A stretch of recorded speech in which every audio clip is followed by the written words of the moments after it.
Bab tentang peringatan atau ancaman dari menggolimi orang-orang Islam dan mengejek-ejek mereka. Juga bab tentang suudzon dan meremehkan orang lain. Allah Ta'ala wa la tahsabanna Allaha ghafilan amma ya'malu dhalimun. Allah Subhanahu wa Ta'ala berfirman, dan janganlah kamu sekali-kali menyangka Allah itu lalai terhadap apa yang dilakukan oleh orang-orang yang zalim. Jadi jangan kamu sekali-kali menyangka kata Allah bahwasanya Allah itu lalai, tidak tahu apa yang dilakukan oleh orang-orang zalim. Di dalam sebuah hadis dalam kitab Riyadhus Shalihin yang disusun oleh Imam Nawawi, di situ tersebut hadis Nabi Muhammad SAW, ittaqi da'watal mazlum fa innahu laysa bainaha wa bainallahi hijab. Nabi Muhammad, hati-hatilah kamu dari doanya orang yang terzalimi, karena doanya orang yang terzalimi itu antara doa dan Allah tidak ada penghalangnya.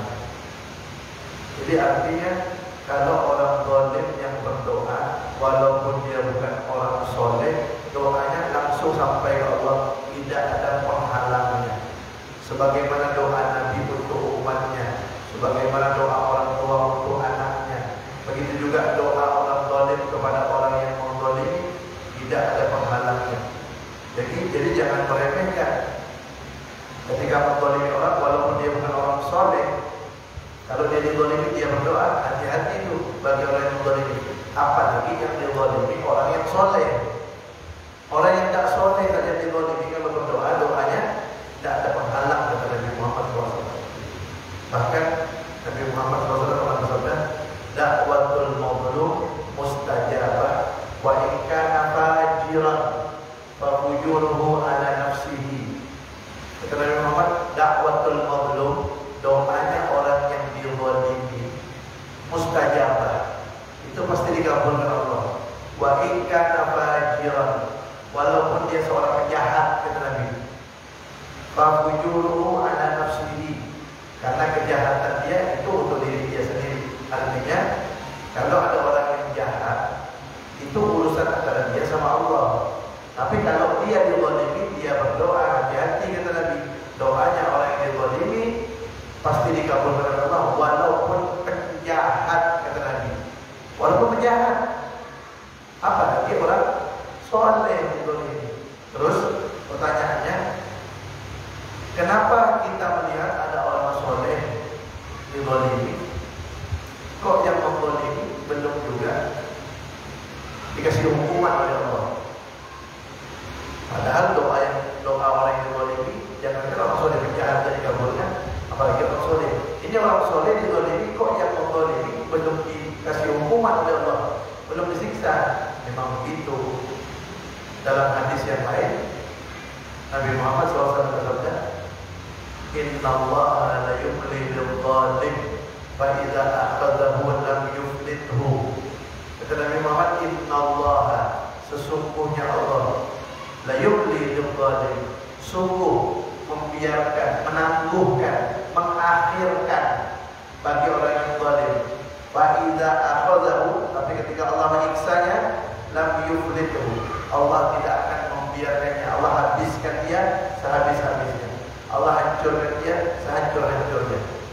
Jadi dalam 3 hadis ini kita lihat doa orang zalim, kata Nabi, tidak ada penghalang antara dia sama Allah. Yang kedua, kedua, doa orang zalim yang dizalimi maksudnya. Yang pertama, doa orang yang dizalimi tidak ada penghalang antara doanya dan Allah.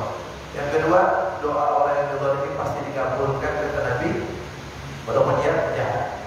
Yang ketiga, orang yang zalim sengaja diundur siksanya oleh Allah. Makanya kalau kita lihat ada orang zalim, enjoy hidupnya, memang dibiarkan sama Allah, sengaja diundur terus, biar makin banyak kezalimannya, biar makin banyak terus terlena dia. Makin zalim, makin banyak hartanya. Makin dia zalim, makin naik jabatannya. Makin dia zalim, makin naik pamornya. Memang begitu kata Nabi, sengaja dibiarkan sama Allah. Tapi kata Nabi, fa iza aqadahu, kalau Allah sudah menyiksanya, lam yuflitu, Allah tidak akan biarkan Allah habiskannya. Sehabis-habisnya Allah hancurkan, sehancur-hancurnya kata Nabi. Tidak ada sisa. Makanya kalau ada orang dapat kelebihan dari Allah, kalau dia seorang nabi namanya mukjizat. Ingat gitu. Nabi Adam, Nabi Sulaiman bisa berbicara dengan binatang, Nabi Musa bisa membelah lautan dengan izin Allah semuanya. Nabi Isa bisa menghidupkan orang mati, Nabi Muhammad bisa membelah bulan dan seterusnya. Itu yang didapat oleh para nabi namanya mukjizat. Kalau yang didapat oleh orang yang taat kepada Allah namanya karomah. Kalau yang didapat oleh orang zalim, baik dia menzalimi orang lain atau menzalimi diri sendiri dengan perbuatan maksiat, artinya para ahli maksiat dapat kelebihan, itu bukan mukjizat, bukan karomah, namanya istidraj. Istidraj artinya dia sengaja diulur-ulur oleh Allah. Atau orang jatuh dia bolang-bolang, sengaja terus dikasih sama Allah. Biar apa? Biar tambah jauh dari Allah, biar tambah berat nanti siksaannya. Makanya hati-hati ketika seseorang sedang jauh dari Allah, apalagi sampai meninggalkan yang wajib, apalagi sampai melakukan yang haram, apalagi sampai berbuat zalim, tapi urusan dia mudah, rezekinya lancar, jabatannya bagus, bisnisnya sukses. Hati-hati itu istidraj. Kenapa? Biar dia tambah jauh dari Allah Taala. Bukan karomah itu, bukan karomah, tapi istidraj. Makanya kalau kita melihat ada orang zalim dibiarkan, hati-hati. Allah sengaja biarkan dia biar tambah berat, tambah habis dari Allah siksakan dia. Alhamdulillah. Itu tadi Allah berfirman dalam surah Ibrahim. Wa qala Allah Ta'ala ma lil-zalimin min hamimin wa la syafi'in yutah. Allah Subhanahu wa taala berfirman, dan orang-orang yang zalim itu tidak akan mendapatkan orang yang mencintainya, dan tidak akan menemukan orang yang akan dapat memberi syafaat untuknya. Firman Allah Subhanahu. Jadi orang yang berbuat zalim, dia tidak akan mendapatkan orang yang akan mengasihi dia di hari kiamat, dan dia tidak akan mendapatkan orang yang akan memberikan pertolongan untuknya. Jadi nanti di hari kiamat tersiksa hidupnya, tersalah. Kenapa? Tidak ada orang yang mau menolong dia. Apalagi yang dizalimi orang soleh, apalagi yang dizalimi seorang ulama. Jadi jangan ikut-ikutan. Yang ikut-ikutan tanpa hukum. Alhamdulillah. Nah, itu tentang kezaliman. Kemudian kita lihat cerita-cerita orang dulu yang zalim. Mana dia yang selamat hidupnya? Fir'aun pun kurang apa kayaknya? Fir'aun kurang apa jabatannya? Fir'aun pun tak pernah sakit sampai kebutuhan. Makanya kalau kita sakit itu syukur alhamdulillah. Karena kalau tak sakit bahaya. Merasa hebat kebutuhan ujung-ujungnya kayak Fir'aun. Fir'aun kan kadang tak pernah sakit tuh. Tak pernah sakit sama sekali. Kebutuhan hebat, kaya, jabatan tinggi, seorang raja, berbuat zalim, Allah matikan dia di Laut Merah hanya karena tersedak air. Namrud kaya, raja, jabatan tinggi, Allah matikan dia, nyamuk masuk telinganya, habis, hancur semuanya. Orang yang zalim. Alhamdulillah. Kemudian, wa qala ta'ala, ya ayyuhalladzina amanu la yaskhar qaumun min qaumin asa an yakunu khairan minhum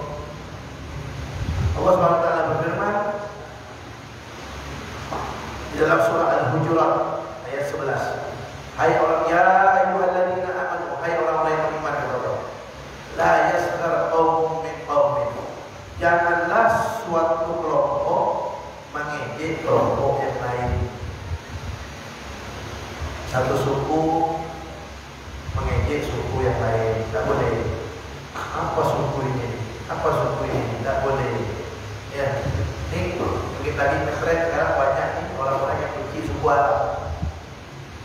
Tuhan bukan orang Arab, bahaya tuh ngomong itu. Satu, dia bilang orang, bahaya tuh. Menyamakan Allah dengan makhluk. Allah itu punya sifat mukhalafatu lil hawadits, kan begitu kita belajar sifat 20 kan. Allah punya sifat mukhalafatu lil hawadits, kan begitu kan. Allah punya sifat berbeda dengan makhluk. Allah berbeda dengan makhluk. Allah melihat bukan dengan mata. Allah melihat, mendengar bukan dengan telinga seperti kita makhluknya. Allah berbicara bukan dengan mulut seperti kita. Allah itu punya sifat beda dengan makhluk. Laisa kamitslihi syai'un wa huwas samiul basir. Tidak ada yang sama seperti dengan Allah, dan Allah itu Maha mendengar, Maha melihat. Tidak ada yang sama dengan Allah. Bahaya ngomong gitu. Ya. Terus kenapa nyebut Arab itu apa? Ada apa? Kalau bilang aja begini, sebenarnya sholat doa pakai bahasa apa saja boleh. Memang betul. Kita mau doa pakai bahasa apa saja boleh. Allah kan paham semuanya. Tapi kenapa harus ngomong Allah itu bukan orang Arab? Hati-hati. Al-Quran itu bahasa Arab. Nabi Muhammad ngomong bahasa Arab. Nabi Muhammad pernah bersabda, "Ahibbul Arab li'anni Arabi." Kata Nabi Muhammad, cintailah Arab karena saya orang Arab, kata Nabi. Nabi itu ngomong gitu. Cintailah Arab karena saya orang Arab, kata Nabi. Hati-hati yang seperti itu juga saya sampaikan, karena ada beberapa oknum-oknum yang seperti itu ngomong, bahaya. Disuruh itu bahasa Arab. Itu mau benci bahasa Arab, benci sama Arab. Kalau nggak bahasa Arab, Al-Quran bahasa Arab. Itu nggak dibuat Quran sendiri. Kenapa kami Quran itu? Kan? Jangan, tak boleh itu. Allah sudah melarang. La yaskhar qaumun min qaumin. Janganlah suatu kelompok ngejek kelompok yang lain. Tak boleh. Dilarang sama Allah. Surah Al-Hujurat ayat 11. Apa kata Allah? Asa ayyakunu khairan minhum. Bisa jadi kelompok yang kalian yang diejek itu lebih baik dari kelompok dia. Itu kata Allah. Ente ngejek suatu kelompok, bisa jadi kelompok itu lebih baik dari kelompok yang mengejek. Wala nisa'un min nisa'in asa ayyakunna khairan minhun. Dan juga perempuan kedua disebutkan secara khusus. Dan perempuan jangan mengejek perempuan yang lain. Bisa jadi perempuan yang diejek lebih baik dari perempuan yang mengejek. Kok perempuan disebutkan khusus? Padahal tadi disebutkan secara umum, kan? Secara umum tadi disebutkan satu kelompok yang mengejek kelompok yang lain. Terus disebutkan perempuan yang mengejek perempuan yang lain. Kenapa tidak disebutkan laki-laki? Kalau tadi secara umum kelompok, kedua perempuan. Kenapa? Karena yang namanya mengejek biasanya terjadi pada perempuan. Baju orang salah ya ejek. Apa baju itu? Kan gitu. Apa kerudung itu? Apa berlos? Sekarang berlos tak bisa diejek. Apa bedak itu? Ejek itu biasa terjadi pada perempuan. Makanya disebutkan secara khusus oleh Allah SWT. Nah, makanya kalau perempuan, bapak-bapak yang hadirin perempuan, kalau hadir pengajian itu bagus. Tapi jangan sampai pengajian perempuan dijadikan ajang untuk saing-saingan baju, saing-saingan seragam.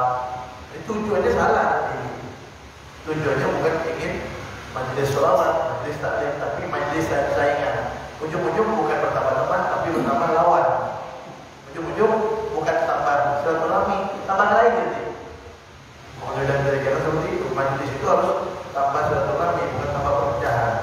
Karena apa sih? Karena ide-ide itu. Makanya diberikan Allah khusus untuk perempuan. Kemudian wala talbizu anfusakum wala tanabazu bil alqab. Kata Allah, dan janganlah kalian saling mencela di antara kalian. Jangan mencela. Mencela pakaian orang, mencela makanan orang, mencela rumah orang, mencela kendaraan orang, mencela apa saja. Jangan, kata Allah, jangan saling mencela di antara kalian. Wala tanabazu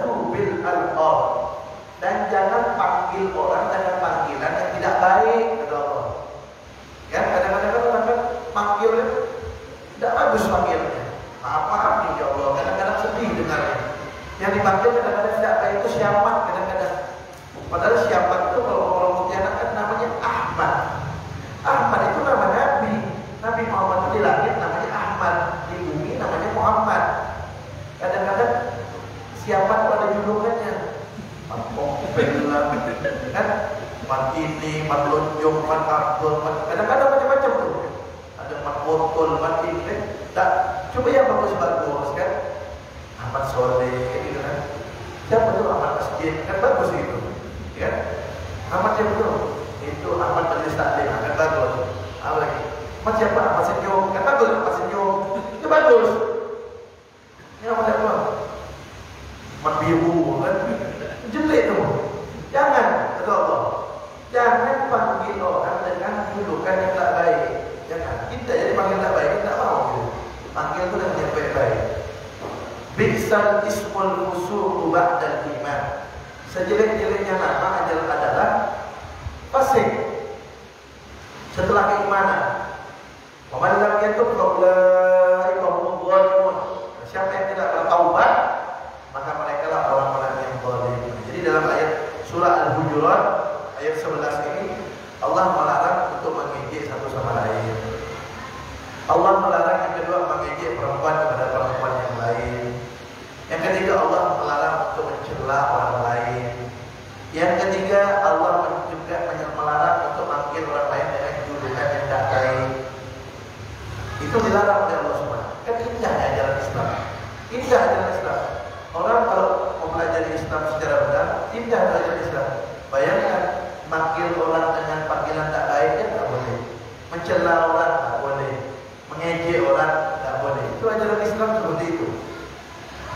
Nah, wa qala ta'ala wailul likulli humazatin lumazah. Surah Al-Humazah ayat 1. Dimasuk kepada kajian selanjutnya itu tentang apa? Prasangka, riba. Wailul likulli humazatin lumazah. Celakalah.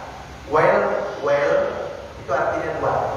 Kalau kita dapat dalam Al-Quran itu kalimat wail, kan ada wailun likulli humazatin lumazah. Wail itu artinya apa? Bisa artinya celaka, bisa artinya jurang di neraka. Artinya jurang itu tempat di dalam neraka, dalam jurang itu wail namanya. Jadi makanya kita kasih nama wail. Dan ada orang namanya waili. Hati-hati itu, waili kan? Nah, wail itu artinya celaka. Kalau waili celakaku artinya. Ya, kalau ada nama berarti celaka atau jurang di neraka. Bagi siapa? Celaka atau jurang di neraka. Bagi siapa? Ini ayat sering kita baca nih. Bagi siapa? Likulli humazatin lumazah. Bagi orang yang menjelekkan orang lain. Ya. Ngomongkan kejelekan orang lain. Baik orang kalau humazah itu disebutkan di sini. Humazah itu kita ngomongkan orang, ngomongkan kejelekan orang lain di hadapan dia. Jadi menjelek-jelekkan orang lain namanya humazah. Kan wailul likulli humazatin lumazah. Humazah itu humazah pakai H, humazah itu menjelek-jelekkan orang di depan dia. Kalau lumazah yang kedua itu menjelek-jelekkan orang lain di belakang dia. Istilah sekarang itu gosip. Kalau istilah bahasa Arabnya riba, ngomongkan kejelekan orang lain. Itu diancam oleh Allah. Wailul likulli humazatin lumazah. Celakalah atau masuk dalam jurang neraka. Bagi siapa? Bagi likulli artinya bagi setiap orang humazatin lumazah yang ngomongkan kejelekan orang di depan dia, menjelek-jelekan orang di depan dia atau di belakang daripada orang itu. Jika orang itu tak mendengar. Makanya di antara dosa yang tidak akan dimaafkan oleh Allah kecuali kita maaf dengan yang bersangkutan adalah ini, menjelek-jelekan orang lain. Allah tidak akan maafkan dosa pelakunya sampai pelakunya minta maaf kepada orang yang diejek, orang yang jelek-jelekan. Makanya ketika berkaitan dengan manusia itu berat urusannya. Kalau berkaitan dengan Allah itu berat, tapi tidak seberat berkaitan dengan manusia. Kalau berkaitan dengan Allah, kita tahu Allah itu Maha Pengasih, Maha Penyayang. Tapi ingat juga Allah itu Maha keras siksaannya. Ketika berdosa berkaitan dengan Allah, kita bertaubat dengan taubatan nasuha sebelum roh sampai di kerongkongan, sebelum matahari terbit dari barat, diterima taubatnya. Kalau berkaitan dengan Allah. Tapi kalau berkaitan dengan manusia manusia seperti ini, mengejek depan dia atau di belakang dia, itu tidak akan dimaafkan oleh Allah sampai minta maaf kepada yang bersangkutan. Kan repot urusannya. Makanya sebelum kita berbicara itu kita pikir-pikirlah dulu. Karena urusan berkaitan dengan orang, urusannya berat. Nah, wa qala ta'ala ya ayyuhalladzina amanu ijtanibu katsiran minadh-dhann inna ba'dadh-dhanni itsmun. Surah Al-Hujurat ayat 12. Allah SWT berfirman, ya ayyuhalladzina amanu, hai orang-orang yang beriman, ijtanibu katsiran minadh-dhann. Jauhilah daripada banyak berprasangka buruk. Jauhilah daripada banyak berprasangka buruk. Inna ba'dadh-dhanni itsmun. Sesungguhnya sebagian prasangka buruk itu adalah dosa. Menyangka buruk.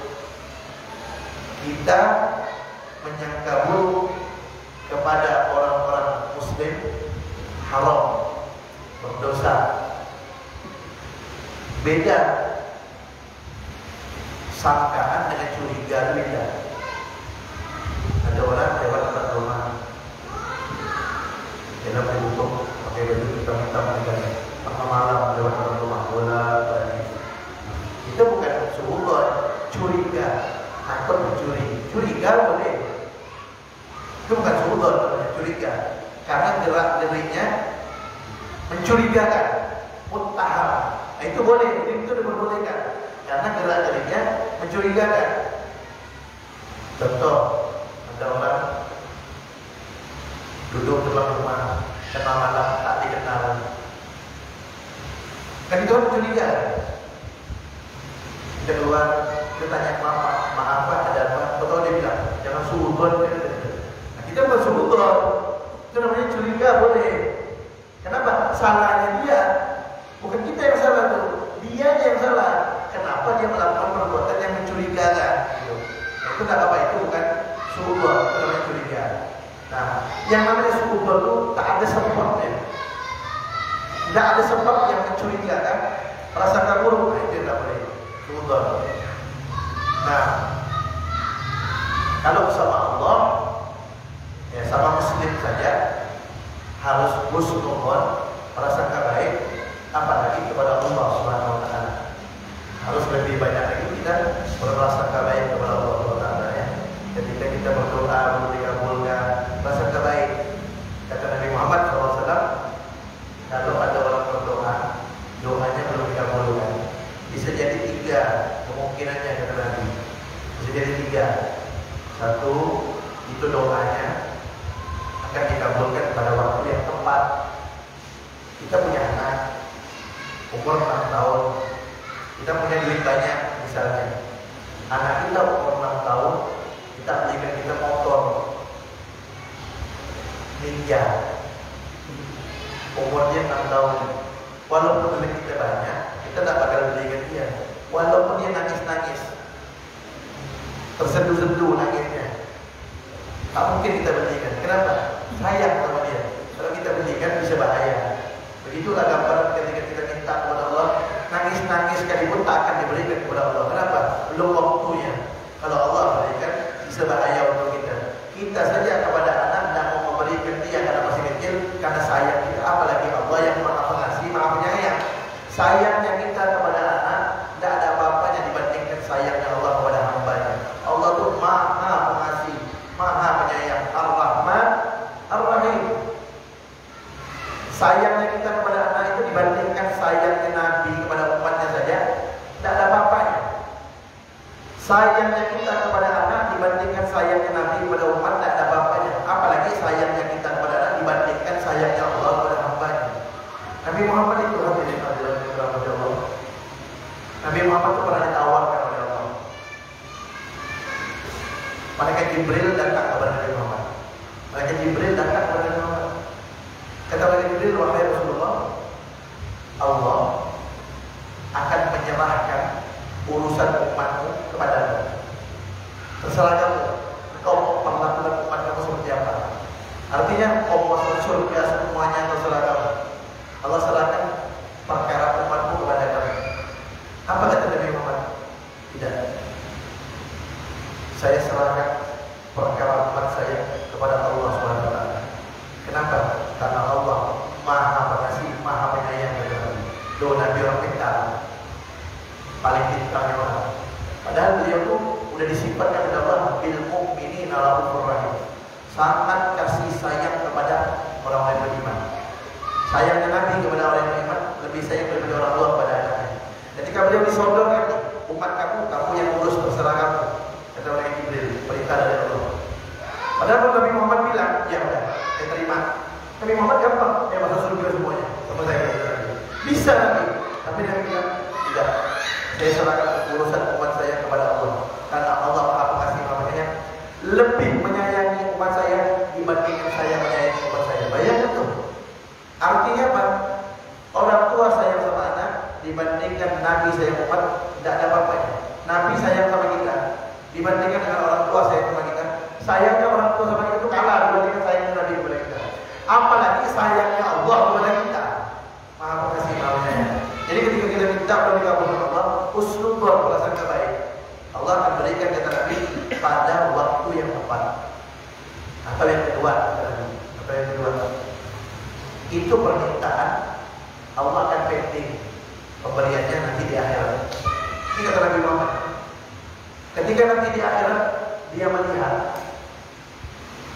dia akan mendapatkan kebaikan yang banyak, pahala yang besar. Apa dia bilang? Ya Allah, ini kebaikan dari mana? Allah jawab, itu doa-doa kami yang dulu di dunia tidak dikabulkan. Apa dia bilang? Ya Allah, kalau saya tahu begini, kalau saya tahu begini, ini kebaikan yang saya dapat di akhirat karena doa yang tidak dikabulkan. Saya berharap semua doa saya tak dikabulkan di dunia, dikabulkan di akhirat ya Allah. Saking berlipat gandanya Allah berikan. Atau yang ketiga kata Nabi, atau yang ketiga, kalau doa dan belum dikabulkan, doa itu Allah jadikan sebagai benteng untuk dia dari bencana. Ini kadang-kadang kita pakai motor, kadang-kadang mau jatuh tak jadi, kan? Itu bisa jadi.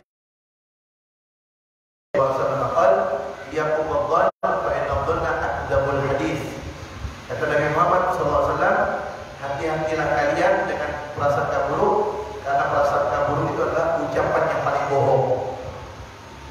Ucapan yang paling bohong itu adalah yang muncul daripada prasangka buruk. Kemudian, wa an Abi Hurairah radhiyallahu anhu aidan anna Nabi sallallahu alaihi wasallam qala bihasbi imri'in min asy-syarri an yahdira akhahu muslim rawahu Muslim. Dari sahabat Abu Hurairah radhiyallahu anhu juga, sesungguhnya Nabi Muhammad sallallahu alaihi wasallam bersabda, bihasbi imri'in min asy-syarr, cukuplah menjadi suatu kejelekan bagi seseorang an yahdira akhahu muslim, kalau dia meremehkan saudara muslim yang lain. Hadis riwayat Muslim. Artinya apa? Ketika seseorang meremehkan saudara muslim, itu ketika dia meremehkan seseorang daripada saudara muslim, itu kata Nabi, itu sudah cukup sebagai perbuatan jelek yang besar untuk dia.